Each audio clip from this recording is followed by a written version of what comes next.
Alors, salut les amis et bienvenue dans cette nouvelle vidéo consacrée à Ruby. Dans cette vidéo, nous allons voir notre dernière boucle, c'est la boucle for, ok? Donc pour ce faire, rien de bien compliqué, je vais mettre la syntaxe, après je vais l'expliquer. Je vais mettre ici pour i, qui sera compris ici dans l'intervalle 0, pourquoi pas à 10. Je vais mettre ici, il faudra afficher tout simplement i, donc je mets ici put i et je mets ici un end. Alors c'est vraiment très simple.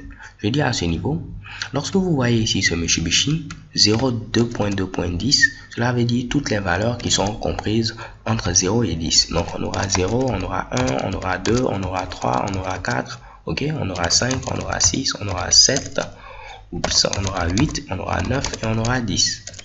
Donc, lorsqu'on va aborder la notion de tableau, vous allez mieux comprendre. Mais tout ce que vous devez savoir, lorsque je mets ici par exemple 0, 2.2.10, c'est toutes les valeurs comprises entre 0 et 10. De même 3, 2.2.10, toutes les valeurs comprises entre 3 et 10. Ok?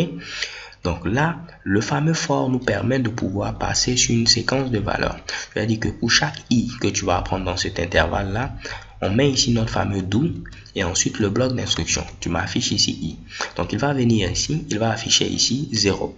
Ensuite, il prend la deuxième valeur, ce sera ici 1, ainsi de suite. Donc il va nous afficher 0, 1, 2, 3 jusqu'à 10. Je viens à ce niveau, je lance l'exécution et check 0, 1, 2, 3, 4, 5, 6, 7, 8, 9, 10. Ok? Si j'avais commencé à partir de 5, il va afficher 5, 6, 7, 8, 9, 10. Je viens ici, je relance l'exécution et check 5, 6, 7, 8, 9, 10. Donc le do qui est présent à ce niveau, c'est comme le then qu'on avait vu au niveau du fameux if. Si vous utilisez ici une nouvelle ligne pour mettre votre bloc d'instruction, alors là, il est facultatif. Donc là, il n'y aura pas de problème, j'aurai la même chose, 5, 6, 7, 8, 9, 10. Par contre, si vous mettez tout sur une même ligne, alors là, vous serez obligé de mettre le do. Sinon, vous aurez ici des erreurs. Si je viens à ce niveau, je valide, j'ai une erreur.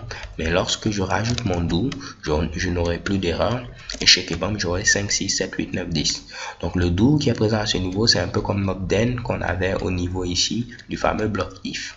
Alors les gars, on va revoir rapidement la syntaxe parce que je sais que ça peut paraître compliqué, mais ne vous inquiétez pas, au fur et à mesure, on va revoir tous ces Mitsubishi là. Pour l'instant, on essaie d'avoir un aperçu général.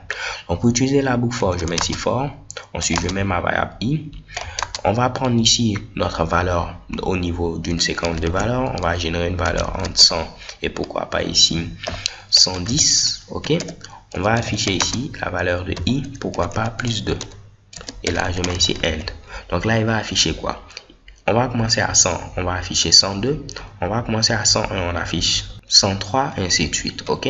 Donc si je viens ici, je lance l'exécution, vous voyez 102, 103, 104, 105, 106, 107, 108, 109, 110, 111, 112. Parce que ici, la dernière valeur, c'est 110. 110 plus 2, on a tout simplement 112 à ce niveau-là. Alors les gars, c'est tout pour cette vidéo. Comme je vous l'ai dit, ne vous inquiétez pas, on verra tous ces Mitsubishi encore en détail. So thank you guys for watching, don't forget to subscribe and have a nice day. Peace.